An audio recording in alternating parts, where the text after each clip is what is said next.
Hello, friends. Welcome to The Joy of Recording. This is a new series I wanted to do because I've been thinking about kind of my two loves, my two passions in the realm of making music. One of them is live improvisation, the process of creating something from nothing and trying to tap as deep into your musical soul as possible in the process. And the other is recording and audio. And the reason I love recording so much is that from the very beginning, I've had a super visceral connection to sound. Certain pieces of music to me are something that I feel in my whole body, completely enveloping, kind of like jumping into a freezing cold lake or taking a hot shower. They just cause a physical reaction in me. And that's drawn me really deep into the process of recording and production and mixing. And I grew up in and around recording studios, so my progress as a guitar player was really connected to multi-track recording and overdubbing and really just being able to hear myself back and experiment with sound. So that's the heart of this series, is that I really want to share with you my passion and love of recording, and also some of the techniques that I use all the time to inspire myself creatively and move things forward. In this episode, I want to show you a process of making a organic, ambient, evolving backing track. Now, if you're a fan of ambient music like I am, this could be a way to make a piece unto itself. But it also makes a great pad or launch pad, if you will, for writing something else, something that you want to play a groove over or you hear a melody against. The tough thing about writing music for me is starting from nothing. Sometimes when I'm playing, I'll stumble onto a line or an idea or a set of changes that I can elaborate on, but oftentimes I want a little something to push against. So I've created today this evolving pad.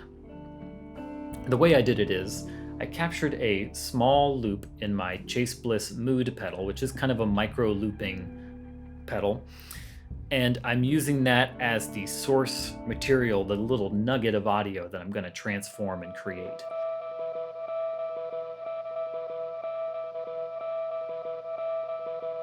What I've created is a series of effects and processing where there are multiple filters and effects that are happening asynchronously. What I mean by that is I'm using two filters in parallel, not running into each other, but they're happening side by side. And they're both bandpass filters, which basically means that they're only letting through a small little wedge of the frequencies of the original guitar loop. It's not unlike if you were trying to look at a large painting with a flashlight. You can only see the little bit of the painting that the flashlight is shining on. That's kind of what these filters are doing. They're slowly sweeping up and down the frequency spectrum, but they're doing it asynchronously. They're not synchronized, they're not in time, so they're both kind of letting different bits of the frequencies through at different times. And this is one layer of randomization.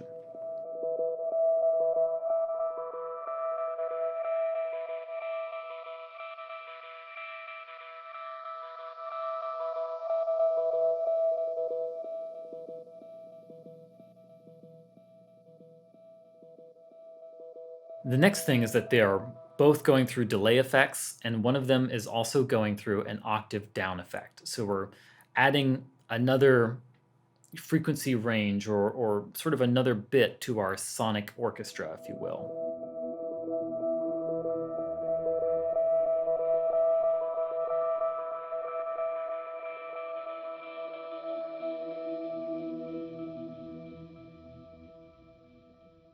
Also, both of these filters, both of these tracks with the filters and delays on them are being fed into a third track that has a really slow panning plugin on it. That is really slowly just sweeping left to right, also asynchronous from the two filter plugins. So we have three different components in this effects chain that are moving out of time with each other. basically causing infinite variations in the processing and the frequencies and the delays and the reverb.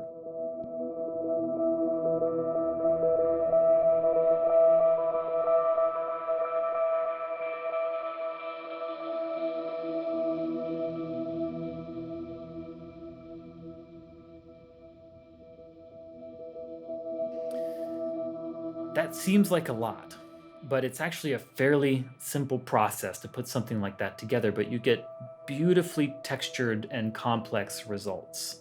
Here's the whole thing together so you can hear it.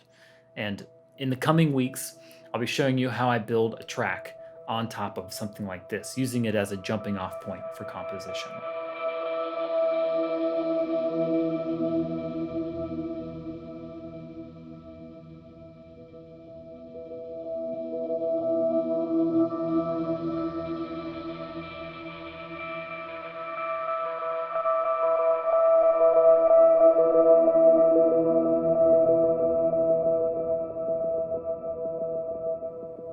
If you enjoyed this video and you don't subscribe to my channel, please be sure to click the subscribe button below and click the little bell icon so that you get notified when I post the next video.